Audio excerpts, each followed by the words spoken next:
A little forgiveness goes a long way. If you are looking for a way to experience good health, happiness, and personal growth, you will have to make use of the power of forgiveness. Doctors, scientists, philosophers, and spiritual masters have all emphasized on the power of forgiveness. Many of us carry memories of difficult and painful moments that have taken place in our lives. It can be from a difficult childhood, conflicts from relationships, struggling with your health, struggling financially, and various other day-to-day situations. These difficult memories and experiences can manifest themselves as various forms of diseases. If you can learn to use the power of forgiveness, it can help you on all levels, physically, emotionally, mentally, and spiritually.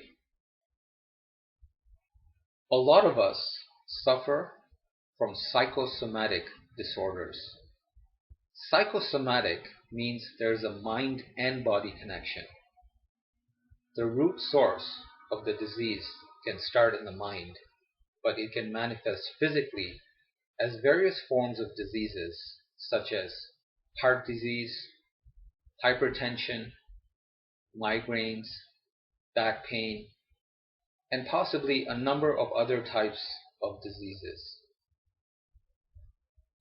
Today, there's a lot of research being done in the field of mind-body medicine. Doctors and scientists are beginning to emphasize on the importance of forgiveness and its direct relationship to good health. At Harvard, there is an entire course on forgiveness and how it directly affects your health and wellness. Thoughts create a very powerful energy. If there is a negative thought inside of you, it can disturb you on all levels, physically, emotionally, mentally, and spiritually. Imagine carrying a heavy brick on top of your head. Negative emotions such as anger, hate, jealousy, control, and manipulation can create heavy bricks that you carry on top of your head at all times. If you can learn to forgive and to let go, you can throw away these heavy bricks that you carry at all times.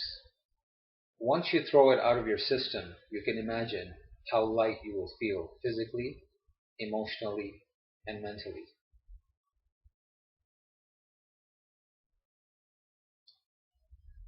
The law of karma teaches us that every action causes a reaction.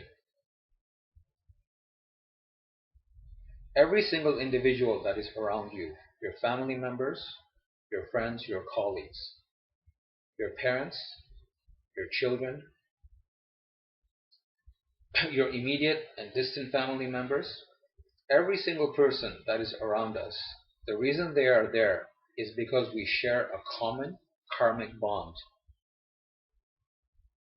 Each individual comes with a karmic bank balance.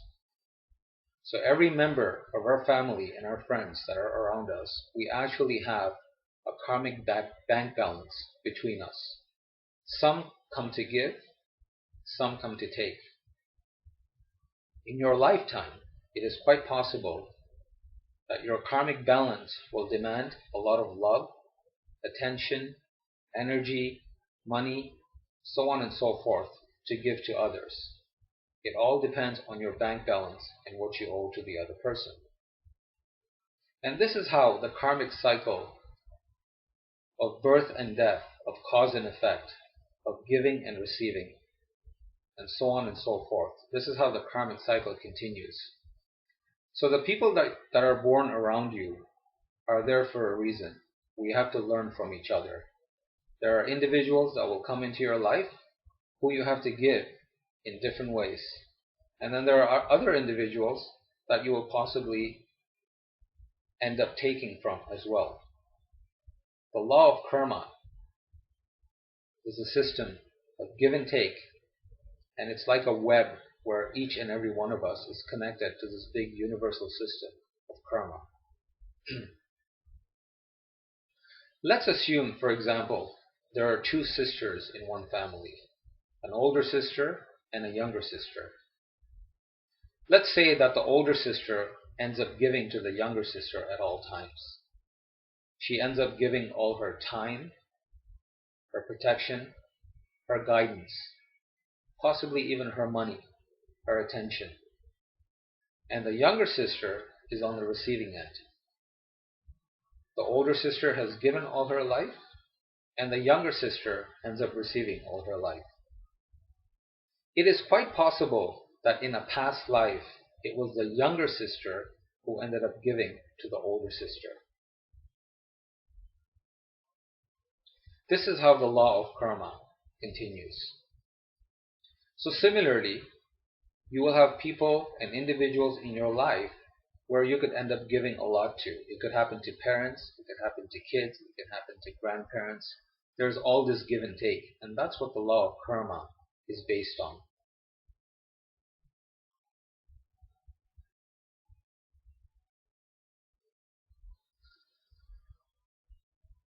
There are a lot of spiritually enlightened masters that have emphasized on the power of forgiveness. Jesus Christ, Prophet Muhammad, Lord Krishna, Buddha, Hazrat Ali. If you look at the teachings of these great masters, they have all emphasized on the power of forgiveness. If there can be more forgiveness between family members, we would have more united and prosperous families. If politicians can learn how to forgive other politicians, we would have more prosperous and united nations. If we can take the concept of forgiveness and apply it to a much larger global scale, there will be more unity between countries. There will be less war, less bloodshed. This planet, as we know it, would have much more harmony, much more peace, and it would be a better place for us to live in. So as you can see, forgiveness is such a powerful energy, and we must learn how to use this attribute at all times. So exactly how do you forgive another person?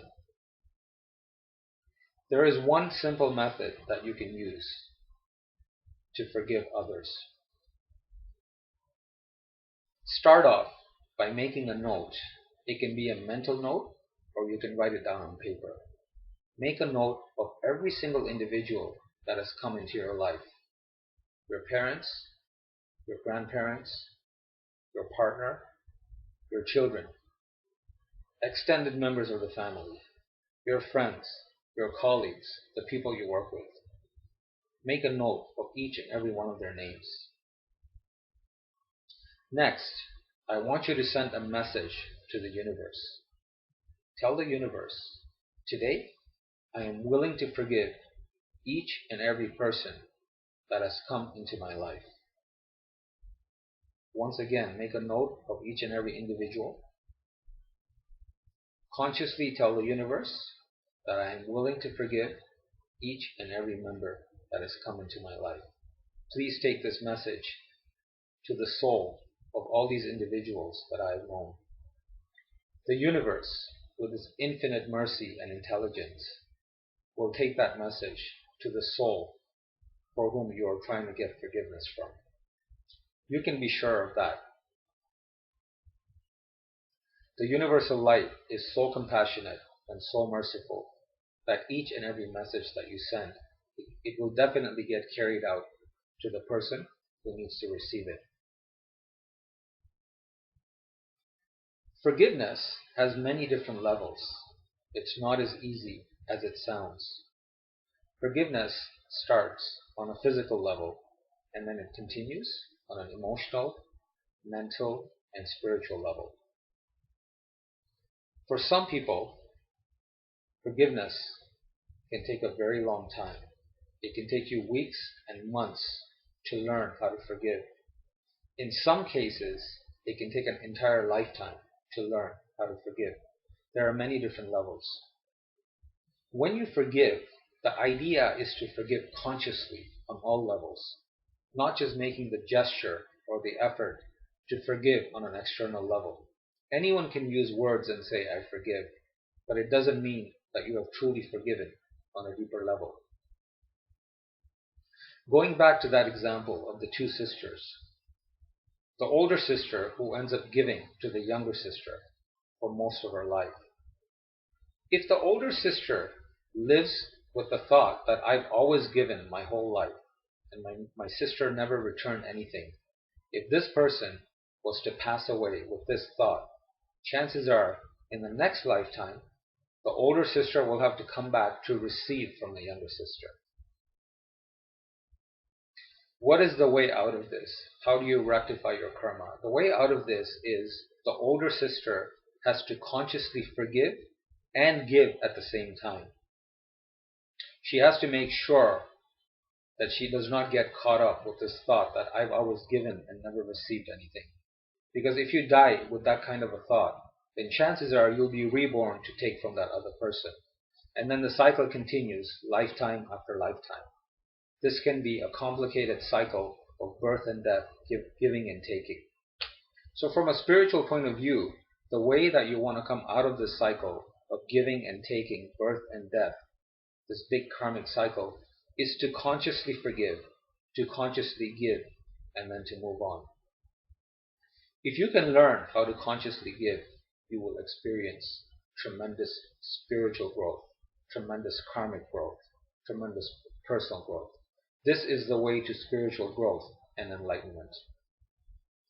There are two key factors that you need to grow spiritually. One is you have to finish your karma with everyone around you, your family members, your friends, your colleagues, so on and so forth.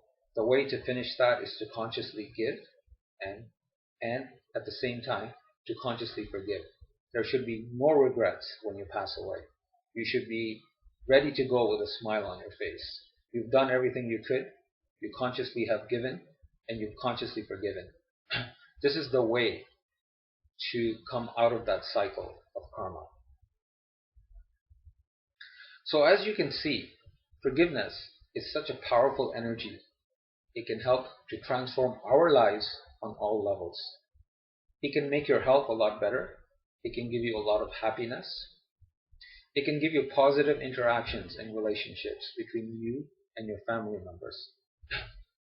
It can make Earth and the city, the country, the whole planet, it can make a more united and harmonious planet for each and every one of us. Earth can be a better place for us to live in, which is the way that it's meant to be. So you get all these wonderful benefits when you learn to use the power of forgiveness. So let's make a decision today that we will take the first step towards forgiveness.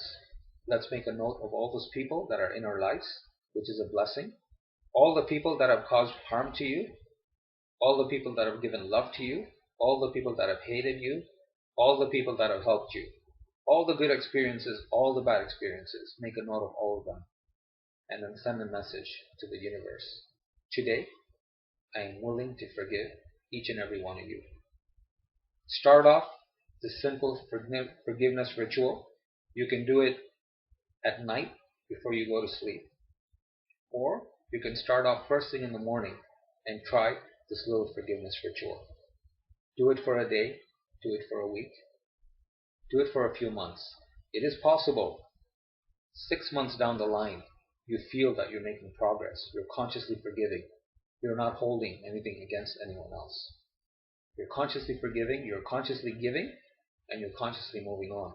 It's possible, again, at some point, a vivid memory of someone who has done something bad to you, someone who has harmed you. Again, that memory pops up after 6 months. Repeat the same process. That's why forgiveness takes time. It's a process, it's an art. No matter how long it takes, even if it takes you years to practice forgiveness, it's worth it. It can take an entire lifetime how to learn how to forgive. The more you can forgive consciously, the healthier you will be, the happier you will be. You will experience tremendous personal and spiritual growth. You will appreciate yourself and you will appreciate others. There is one more important aspect to forgiveness that I would like to mention. Not only is it important to forgive others, it's also important for you to forgive yourself.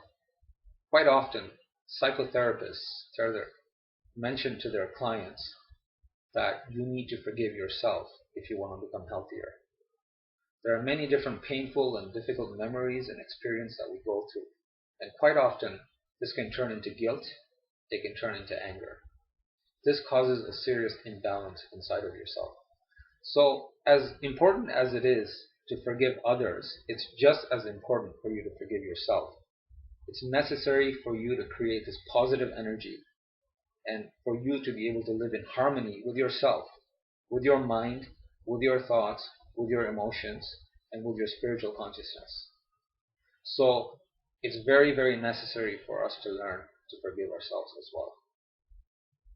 So I would like to end by saying that forgiveness is such a powerful energy, and it can literally transform our lives, and it can help us on all levels, physically, emotionally, mentally, and spiritually.